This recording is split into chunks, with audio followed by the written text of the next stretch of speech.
اعوذ باللہ من الشیطان الرجیم بسم اللہ الرحمن الرحیم وَيَسْتَعْجِلُونَكَ بِالْعَذَابِ وَلَوْلَا أَجَلٌ مُّسَمًّى لَجَاءَهُمُ الْعَذَابُ وَلَيَأْتِيَنَّهُمْ بَغْتَةً وَهُمْ لَا يَشْعُرُونَ۔ اور یہ لوگ آپ سے عذاب کے لیے جلدی مچا رہے ہیں، اگر عذاب کا وقت مقرر کیا گیا نہ ہوتا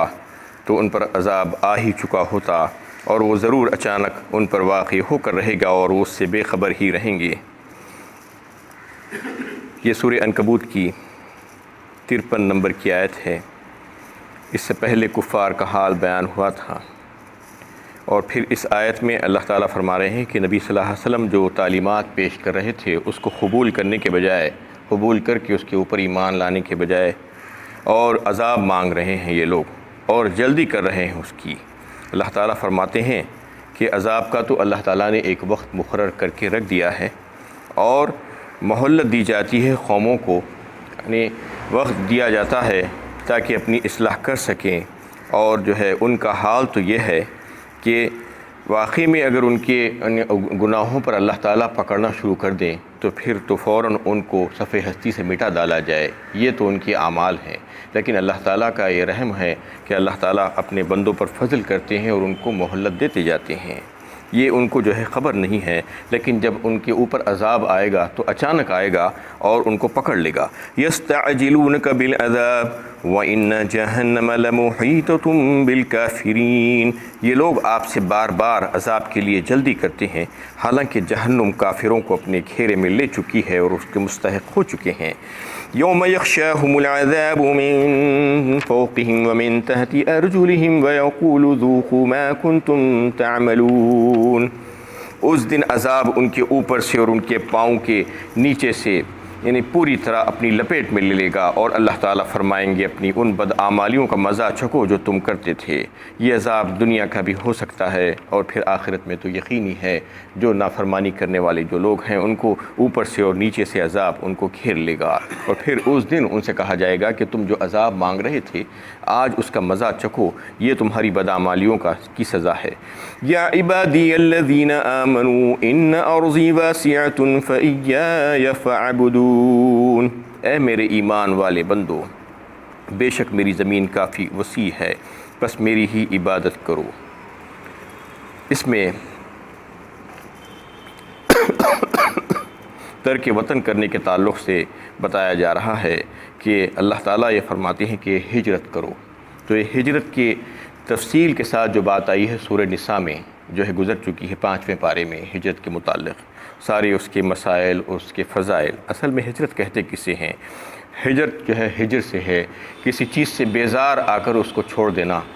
جو ہے ہجر کہتے ہیں، اور ترک وطن جو ہے اس کو ہجرت کہا جاتا ہے۔ اور شریعت کی اصطلاح میں دارالکفر سے دارالاسلام کی طرف چلا جانا وہ جو ہے ہجرت کہا جاتا ہے۔ دارالکفر سے دارالاسلام کی طرف چلے جانا وہ ہجرت کہا جاتا ہے۔ اور یہ ہجرت جو فرض تھی وہ نبی صلی اللہ علیہ وسلم مکہ معظمہ سے نکل کر مدینہ کی طرف اللہ کے حکم سے جب گئے تو جب ہجرت سارے مسلمانوں کے لیے فرض عین قرار دی گئی تھی، اور اس میں کسی کے لیے بھی جو ہے کوئی بھی اس سے مستثنی نہیں تھا، کوئی مرد اور کوئی عورت، سب سے کہہ دیا گیا تھا کہ سب کے سب چلنا ہے۔ اور پھر کوئی یعنی یہ صرف نہ فرض تھی بلکہ جو ہے ایک علامت کے طور پر بھی اس وقت دیکھی جاتی تھی مسلمانوں کی، اور ایک شرط کے طور پر تھی کہ اگر کوئی ہجرت نہیں کرتا تھا تو اس کو مسلمان ہی نہیں سمجھا جاتا تھا، اور اس کے ساتھ کافروں جیسا سلوک کیا جاتا تھا۔ یہ جو ہے اس کے تعلق سے بڑی تفصیل سورہ نساء میں آپ کو مل جائے گی۔ تو یہ ہجرت جو ہے اس وقت فرض کر دی گئی تھی، لیکن فتح مکہ کے بعد نبی صلی اللہ علیہ وسلم نے اعلان فرما دیا کہ لا ہجرت بعد الفتح، یعنی فتح مکہ ہو جانے کے بعد جب اسلام کو غلبہ حاصل ہو گیا تو پھر ہجرت کی ضرورت باقی نہیں بچی۔ لیکن اس کے بعد جو ہجرت ہے وہ ہجرت کون سی ہے جو قیامت تک رہے گی؟ ایک جس کے تعلق سے صحیح بخاری اور صحیح مسلم کی روایت جو ہے نبی صلی اللہ علیہ وسلم نے جو ہے اس کو بتایا ہے کہ المہاجر من ہاجر ما نہى اللہ ورسولہ، یعنی ہجرت تو وہ ہے جو چھوڑ دے ان تمام چیزوں کو جس کو اللہ اور اس کے رسول نے منع کر دیا ہے، یعنی تمام گناہ کے کاموں سے، تمام حرام کاموں سے وہ رک جائے۔ تو ہجرت کی جو ہے بے شمار فضیلت ہے، اس کی مختلف آیتوں میں جو ہے اس کی فضیلت کا اللہ تعالیٰ نے اظہار کیا۔ ہجرت جس کے تعلق سے سورہ حشر میں یہ آیا ہے کہ الذین اخرجوا من دیارہم واموالہم، صحابہ رضی اللہ تعالیٰ علیہم اجمعین کے تعلق سے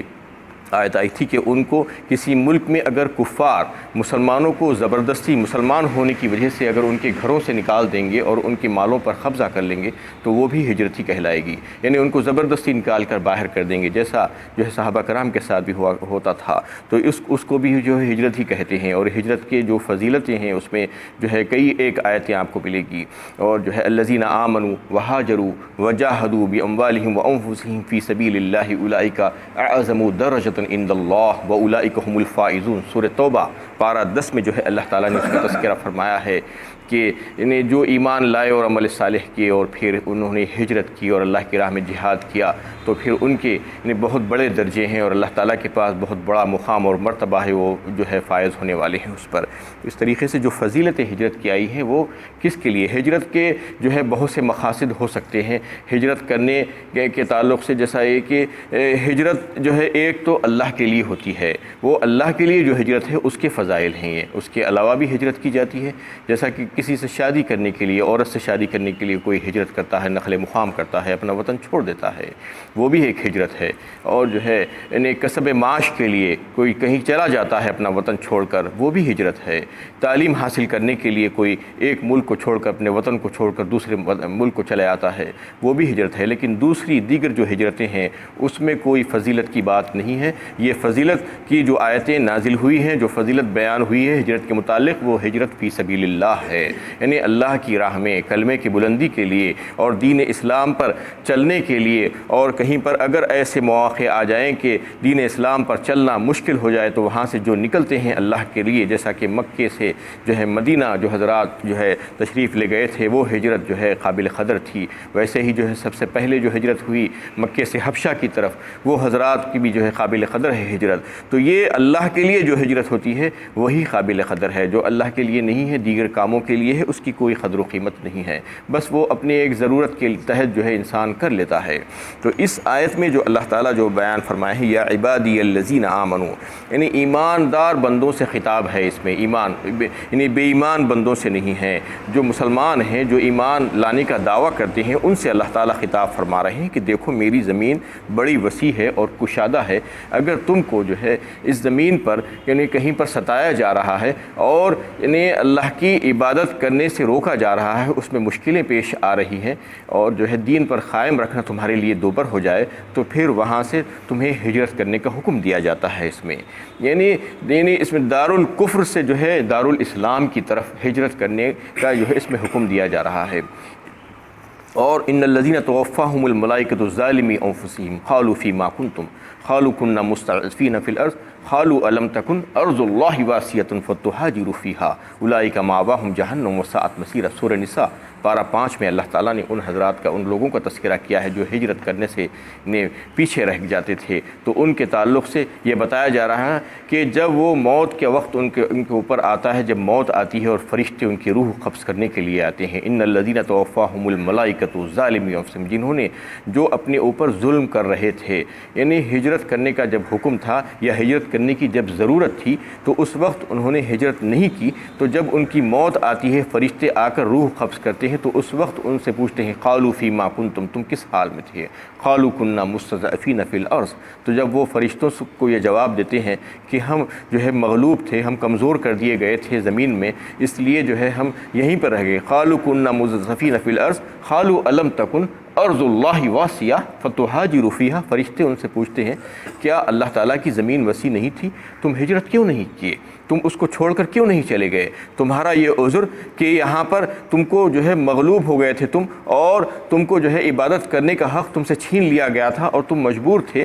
تو پھر اگر مجبور تھے تو اللہ کی زمین تو وسیع تھی، اللہ کی زمین تو کشادہ تھی، تم ہجرت کر جاتے یہاں سے۔ قالوا الم تکن ارض اللہ واسعۃ فتہاجروا فیہا اولئک مأواہم جہنم وساءت مصیرا۔ گیا، اور یہی لوگ ہیں جن کا ٹھکانہ جہنم ہے، یعنی اور وہ بہت برا ٹھکانہ ہے۔ اس میں جو ہے بہت بڑی سخت وعید ہے ان لوگوں کے لیے جو ہجرت کا موقع ہو اور ہجرت کی ضرورت ہو۔ یہ ہجرت کی ضرورت کبھی بھی پڑ سکتی ہے انسان کو، یہ نہیں کہ فتح مکہ کے بعد جب اعلان کر دیا گیا کہ اب سے ہجرت نہیں، تو ہجرت کے تعلق سے اس آیت میں بھی اور دیگر آیتوں میں بھی یہ بات واضح ہوتی ہے کہ اگر کبھی ایسی ضرورت پڑ جائے جب جو ہے دین اسلام پر چلنا مشکل ہو جائے تو اس وقت ہجرت فرض ہو جاتی ہے پھر سے، یعنی کوئی ایسے مقام پر، تو وہاں سے جو ہے وہاں پر رہنا اہل کفر اور کفر کی جو ہے یعنی حوصلہ افزائی کا باعث ہوگی۔ اگر جہاں اس مقام پر اگر آپ اس کے باوجود رہیں گے، جب اسلام پر چلنا آپ کو مشکل ہو جائے گا، تو اللہ تعالیٰ تو فرماتے ہیں کہ میری زمین وسیع ہے، کشادہ ہے، اور ایسے حالات اگر پیش آ جائیں تو پھر تم کو وہاں سے ہجرت کر کے نکل جانا چاہیے، تم کو ایسے مقام پر چلا جانا چاہیے کہ جہاں پر تم اطمینان کے ساتھ اللہ تعالیٰ کے احکامات پر پابندی کر سکو، اور نہ صرف خود پابندی کر سکو بلکہ لوگوں کو، دوسروں کو بھی جو ہے اس کی تبلیغ کر سکو اور ترغیب دے سکو۔ تو یہ جو ہے وہاں پر ٹھہرنا تمہارے لیے یہ عذر قابل سماعت نہیں ہے، قابل قبول نہیں ہے کہ کہاں پر ایک فلاں مقام پر یا فلاں شہر میں یا فلاں ملک میں ہمارے لیے حالات خراب ہو گئے تھے اور کافروں کا غلبہ ہو گیا تھا، لہٰذا ہم اللہ کی توحید کو اور اللہ کی عبادت کو صحیح طریقے سے جو ہے سمجھ نہیں سکے اور ادا نہیں کر سکے، ہم کو دبا دیا گیا تھا، ہم مغلوب ہو گئے تھے۔ یہ عذر قابل قبول نہیں ہوگا۔ اللہ تعالیٰ بتا رہے ہیں کہ اگر کہیں پر ایسے حالات پیش آ جائیں تو پھر تمہیں جو ہے یہ حکم دیا جاتا ہے کہ تم ایسی جگہ کو تلاش کرو جہاں پر امن و امان ہو، اور تم وہاں پر جا کر آزادی کے ساتھ اللہ کی عبادت کر سکو اور اللہ تعالیٰ کے احکامات کو پوری طور پر جو ہے یعنی ادا کر سکو۔ یہ جو ہے اس وقت بھی ہجرت فرض ہو جاتی ہے۔ ہجرت کرنے کے تعلق سے لوگوں کو جو خدشات ہوتے تھے اس کے تعلق سے جو ہے بتایا گیا، سورہ نساء میں بھی جو ہے بڑی تفصیل کے ساتھ یہ بات آئی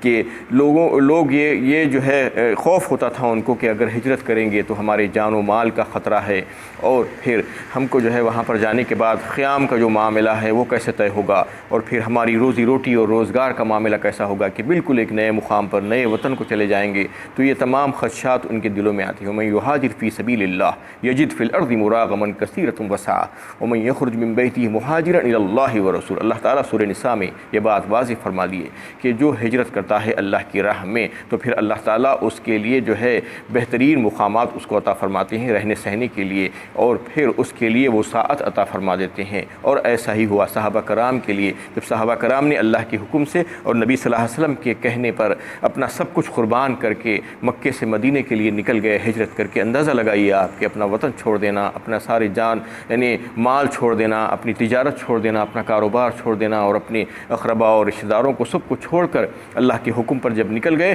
تو اللہ تعالیٰ نے ان کے لیے ایسا بہترین انتظام فرمایا کہ جو مکے سے زیادہ مدینے میں ان کے لیے اللہ تعالیٰ نے جو ہے رہنے سہنے کا بہترین انتظام، ان کے لیے کاروبار معاش کے ذرائع اور پھر ان کا کھانا پینے کا انتظام اللہ تعالیٰ نے اور اچھے انداز میں ان کے لیے کر دیا۔ تو یہ تو ایک بات تھی، اور ایک بات یہ ہوتی ہے کہ جان و مال کا بھی خطرہ ہوتا ہے لوگوں کو، اس وجہ سے بھی جو ہے جانے کے لیے